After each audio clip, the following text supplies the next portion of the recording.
We have been living here since the Middle Ages, but only in the 19th century we are granted our civil rights by the Prussian kingdom. Our community plays an important role in the Industrial Revolution. We contribute much to the cultural and scientific growth of Gliwice and the Upper Silesia region. In 1900, Max Fleischer, an architect from Vienna, designs a grand pre-funerary house for our community and a new cemetery at Lindenstraße.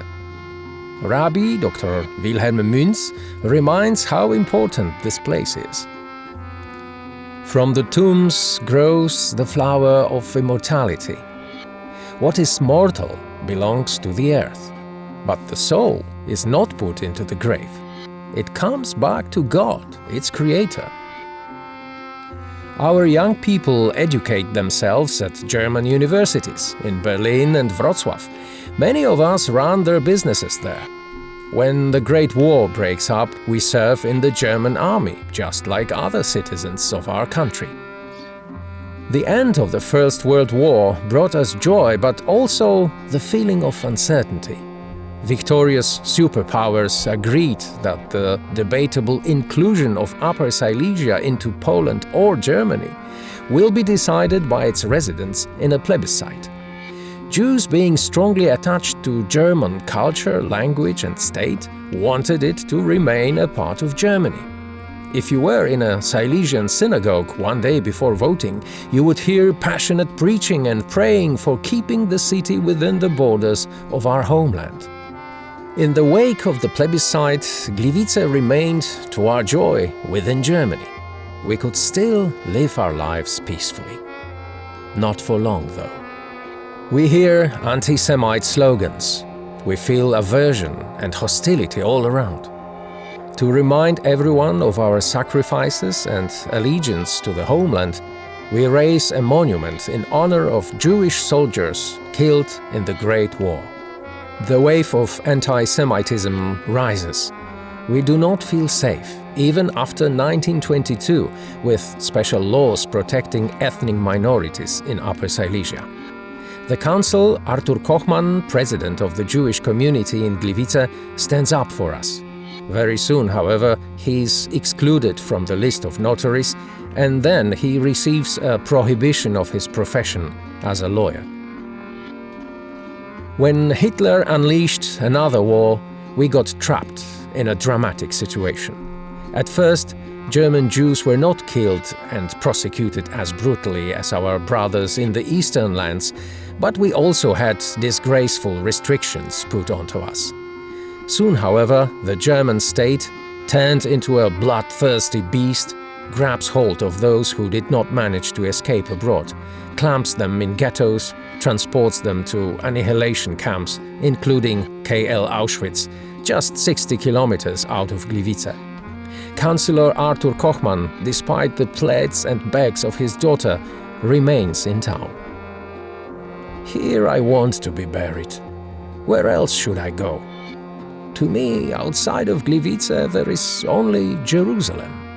But I am too old to go there now. I want to rest here, at Lindenstraße Cemetery. Here is my Jerusalem.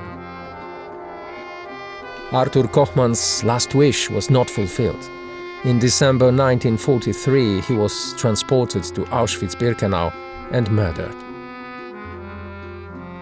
The European state borders were set again in 1945. By virtue of the Allies' decision, Gliwice was incorporated into Poland. Households left by Germans are taken over by Poles and us, Jews. We were all expelled from our homelands in eastern Poland, which had been incorporated into the Soviet state. Jakub Kornhauser comes to Gliwice. He soon marries Małgorzata Głąbik, a Silesian woman and a zealous Catholic. Soon many of us start to wonder whether to stay here or to leave and seek happiness behind the Iron Curtain separating Poland from normal world. This is the decision Jakub Kornhauser faces too. His sister, a concentration camp survivor, persuades him to go to Palestine. Still, Jakub stays in Gliwice. Many years later, his son, Julian, an outstanding poet of the Polish language, depicts the dilemmas of those who did not emigrate. I am here alone. Life is hard. Soot covers the fields, limes, and Jewish graves. You will not read Hebrew signs on marble anymore. You can read soot. They leave. I stay. You may laugh.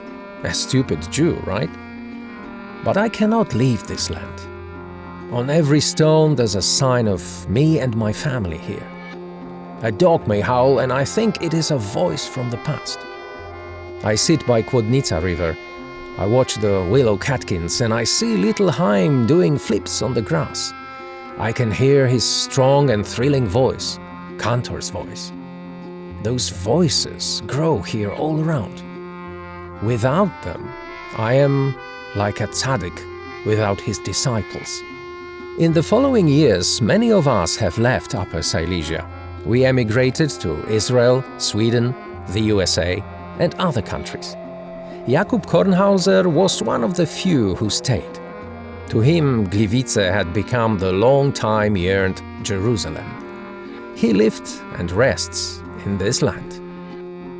After many post-war years, to this abandoned and falling house, once raised for the community's glory and the city's adornment, life has come back. In 2016, we opened the Upper Silesian Jews Memorial House. We keep and preserve memories of Jewish people who have lived through centuries in Upper Silesia, just like Arthur Kochman and Jakub Kornhauser.